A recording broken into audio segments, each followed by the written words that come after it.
Hello, this is Brother Johnny Williams coming to you again with another edition of In the Word. Today, I'm going to talk about women. And I want to say a few things before we get started here. I don't want any of my followers to take what I'm about to say the wrong way.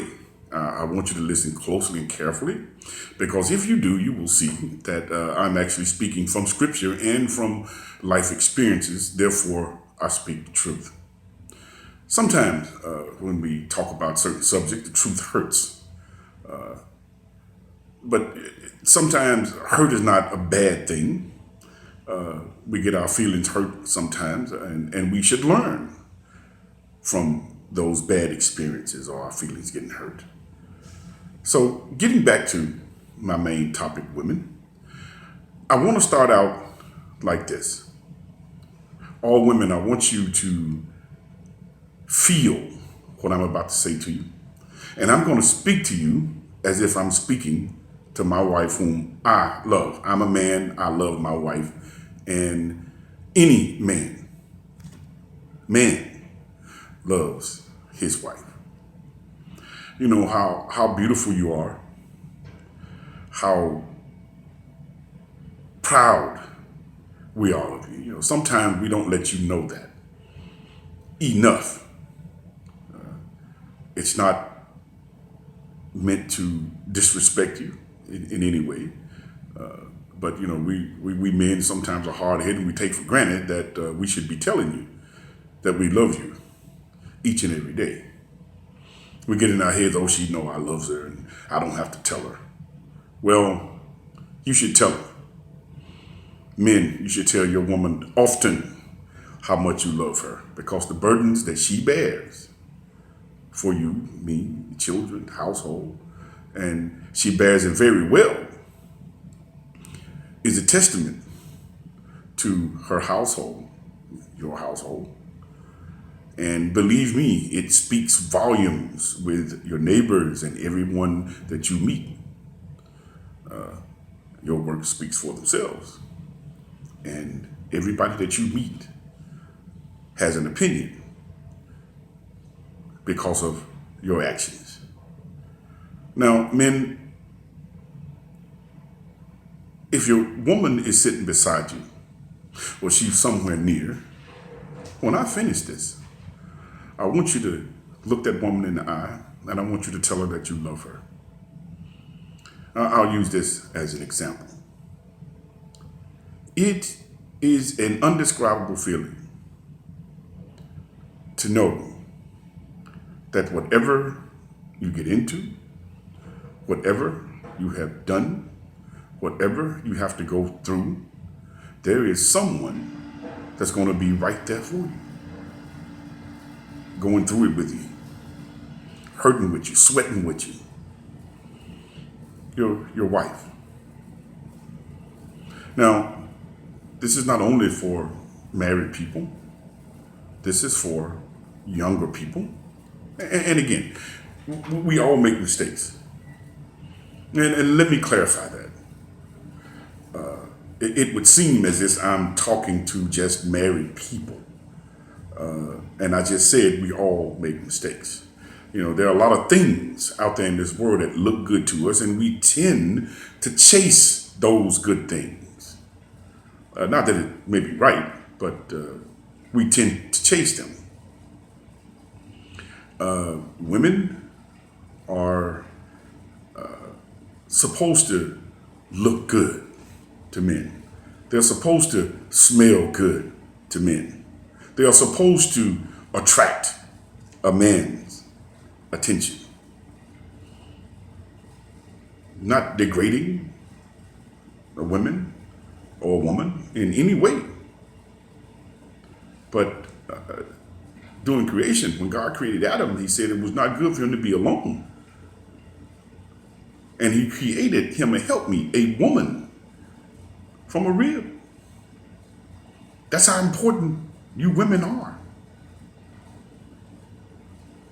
But if I want to get a little bit more in depth here, women, know your worth. Some of these things that I see some of these young women doing, and older women too, it really saddens me. I see people fighting and arguing in the streets over men. Well, really not men, but so-called men, because what man want his woman in the street arguing and fighting? It's unthinkable. So you women, I got a thing for you. You know, you need to keep it real. You know, you took vows before man and God about this man. You said that you love him. Well, sometimes things get hard. Sometimes, you know, as I just said, you know, things look good to someone, and they may stray.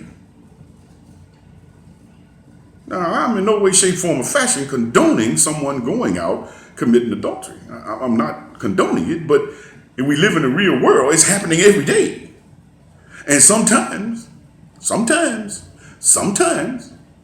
if we humble ourselves and admit it's our fault for not doing the things that we are supposed to do for each other. My God, ladies, if you work too much, you're saying you're too tired to do the things that you need to do for your husband, he may go somewhere else. And again, I'm not saying that it's right, but we live in an evil world. We live in a world of temptation. And some of those temptations are very, very, very, I use this word, alluring. You know, even a man that has sworn that he won't do certain things, he might. You know, I always use King Solomon. If you read into Solomon, you will see how many wives Solomon had, but more importantly, how many concubines this man had. This is a man that was just in the eyes of the Lord, our God. This question has been posed to me before. Or how is it right for him to have wives and concubines too? And then he's supposed to be a great king in the Bible and blah, blah, blah, blah. Well, I'm not going to question it. I don't know. I'll be questioning the Lord. Again, I just said, this was a man that walked with God. This was a man that was written in the scriptures. And I'm not going to question that. I will read it and I'll form my own opinions about it. But the question I'm trying to ask you is, if this man, one of the most upright men that was in the Bible, had concubines, what did he have them for? He had them for a reason. You know, you women, y'all use that H word and that B word. And again, this happens every day. Somebody's man or husband get caught with one. Why? Yet you can come up with all kinds of reasons as to, well, he's just a dog, or he's just this, or he's just that. Understand the nature of a thing. I'm sitting here, been married to my wife for 30, almost 40 years. I've made mistakes. Again, they say start with the man or the woman in the mirror. But yet here I sit. Here we sit. We're still together. Wasn't easy. But ladies, there are going to be problems that arise in any relationship. But what I'm trying to tell you is, do not let those problems arise because of something or a situation you created. And if you created it, be humble enough to recognize that you created it and do something about it. You know, again, you took vows, for better or for worse, rich or for poor, through good times and bad times, until death do us part. Right there, that tells you everything's not going to be easy. So, women, again, keep it real. keep it live with your husband. You know, sometimes we have to, as I said, we don't tell you women how much we love and appreciate you. You know, sometimes you have to remind your man just how much he should appreciate you. Don't make excuses. Do what you're supposed to do for your husband. And again, I know I'm just talking to women today. Believe me, I've got a sermon for men also. And if you tune in, I wish that you will tune in so that you can hear that sermon also. Because again, I see these problems every day. I see marriages being just destroyed every day by common things that happen every day. And most of it is infidelity. People sleeping around with one another. Why? Why do they do those things? Well, there's an answer and a solution to everything. I don't have the answer to your specific problem. But I do have answers to some of the problems through investigation, through talking,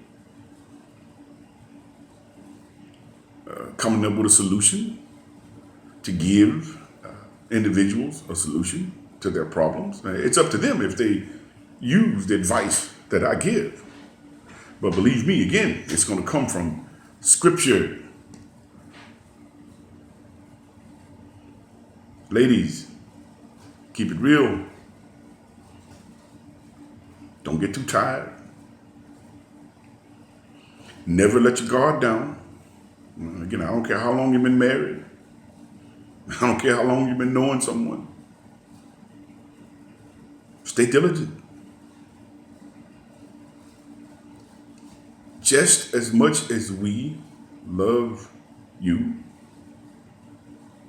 and again, we love you. We really do. But again, understand the nature of a thing. Men are going to be men to a certain extent. If you understand men are going to be men to a certain extent, then you know what to watch for. You should know how to head things off before it gets to be a problem. It all goes back to humbling yourself. Because I know if there's something that I care about, there's something that I love, I'm going to fight for it any way I can because I love it. I'm not just going to give up on it until it's time to give up on it. Don't just let someone walk away from you. Don't let something walk away from you that you love. Again, it's so sad. I see it every day. I have people come to me and talk to me. Brother Williams, I shouldn't have done that. I shouldn't have left. I should have stayed. I shouldn't have did what I did. I said, brother, have you prayed about it? Do you still love that woman? If you love that woman, then you need to go to that woman and convince her that you love her. Didn't say it was going to be easy. It's hard when you lose trust to gain it back, but you can gain it back. Believe me, I'm a living witness. It can be done, but it's going to be trials and tribulations. And if you made a mistake, humble yourself. I made a mistake. I know I have things to pay for. I know I'm going to go through things because of a mistake that I made. And you will see that it will be better. It will be that road to get a little smoother. Now, all the bumps are not going to be out of it, but it'll get a little smoother. Women, again, take care of your husbands. Remember, a wise woman builds up her house, and anything that's connected with, to her house. I mean, her husband, children, anything within. Don't put your husband down. Don't talk about your husband. There are things that need to be discussed between husband and wife only. No one else. That, again, is the source of a lot of problems. How can you go discuss with someone that's not married about situations that's going on with a married couple? That's one of the biggest mistakes you can make. I'm not going to discuss my personal business within my marriage with my friends, my mother, my father. There are certain things that I will always discuss with my wife and my wife only, because it only pertains to my wife and my wife only. When you go to get to know the people in your business, some people's lips are loose, and pretty soon everybody knows your business, and then you're even more upset. And then you need to turn around and look and see, again, it was your fault. But, hard lesson learned, but let's not do it again. So I said this was for older women, young women, you young women. Again, we're going to make mistakes. And God is all forgiving. But let's not keep making the same mistakes. So I'm going to put it to you like this. You're a tree. Okay? Most trees bear fruit. If you're going to let someone partake of your fruit, make sure that it's someone that's worthy of partaking of your fruit. A lot of fruit have seeds. If someone partakes of your fruit and some of your seeds get scattered, make sure your seeds fall on good ground and good soil, so they have a better chance to grow into another fruitful tree, if you can understand what I'm saying. And again, there's a lot of temptation out there. Believe me, it's there, and it's going to come your way. Listen to any wise instructions that come to you. Please. Now, I wanted to be a little softer, tone a little softer today, because, again, they're kind of touchy subject, but my job is to tell the truth. And as always, I want to leave you with this. We're getting better all the time. We're getting better all the time. We aren't what we ought to be, but we're better than we used to be. You know why? Because we have a made up mind. Thank you, and God bless you.